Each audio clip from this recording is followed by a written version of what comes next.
What's up, Oscar? You got a little more? You got a few more punches and stuff? No, that's saving it for Saturday. I'm extremely excited for this moment, man. You gotta think, I've been dreaming about this moment since I was a little kid, so can't help myself. I'm very excited for this. No, man, you could feel it. You could feel it from the podium, brother. This is your moment. This is the chance to have that career-defining victory, isn't it, Oscar? For sure, man. For sure. It means everything for me right now. So, I guess I just can't wait right now to step into the scale, make weight, and then on Saturday night, let's do this. Man, when you make weight tomorrow, it'll be the 21st anniversary of that first Morales-Ferreira fight. Shit. I know you love those guys, man. Any memories of that, of when you watched it? Or? When I was on my way over here to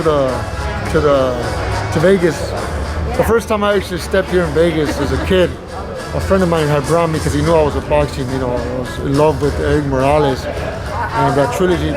But the first time I actually got here was to see Eric Morales fight in the MGM Grand against Matador Chavez. So I was just bringing back memories about, it's crazy how I was a little kid and I admired Eric Morales with Marco Antonio Barrera. And my first time here in Vegas, the first time was at MGM Grand.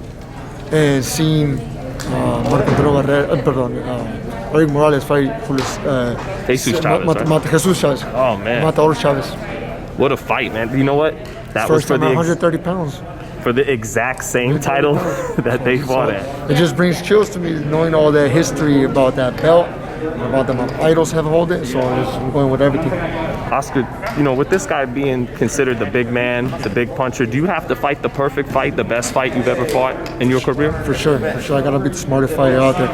I can't let my emotions get the best out of me inside the ring. And that's just gonna be me try to be focused as much as possible to be the smartest fighter.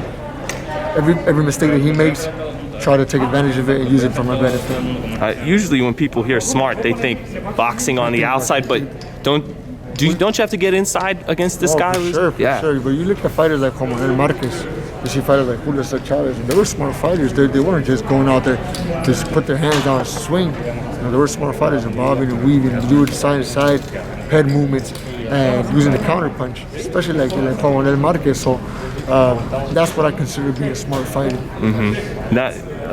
Of course, despite being smart in a war like this, you're gonna get hit. Each guy's gonna get hit with the other guy's best shots, right? So how confident are you your chin can hold up to Berchelt's power when no one's really being able to hold up right now? Well, I'm not gonna try to stay in there and see if he hits hard or not. I'm gonna do what it takes to make him miss those shots and me connect my shots first. And I love the fact that he's going for that knockout. He said it before, he's going to look for that knockout. So if he's looking for the knockout, you better be careful because he's going to be opening up. If he's opening up, he brings opportunities for me to counter punch him.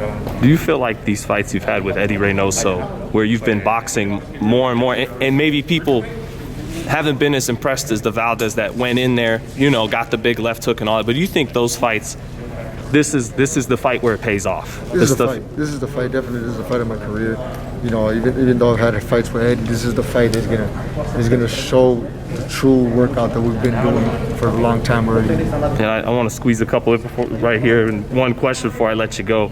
How did, you know, getting in the ring with Canelo, I know it was just working, it wasn't all out sparring, but how did that help you prepare for this fight and your final prediction, Oscar? Definitely helped me a lot because I learned a lot from not only my trainer, but I look at old tapes from previous fights like my idols, and I also learned from each and every guy who's in the gym, from the smallest to the heaviest. There's something each fighter does different from other fighters, so I can learn from Andy Ruiz. I can learn from someone from a fighter who's coming up right now like Rangers. I can learn from everybody. There's always room to improve. So having someone like Canelo step in the ring with me and spar, show me what to do in tight situations, it means a lot to me because, you know, you try to learn from the best right now, and one of the best right now is definitely Canelo Alvarez. That's one of my predictions. Just every day in the morning in workouts, when I go to work out, I say I'm the winner. I'm number one. I always say to my and new because that's what we're going to try to hear this Saturday night. So I visualize this fight several ways: brawling, or boxing them, counter punching, and making the fight however it takes to come out victorious. A lot of ways, but I always visualize myself winning. So great. I don't got one prediction, but I do visualize myself as the winner. Great luck to you, Oscar. Cannot wait for this fight, brother. Can't wait. Thanks, Oscar.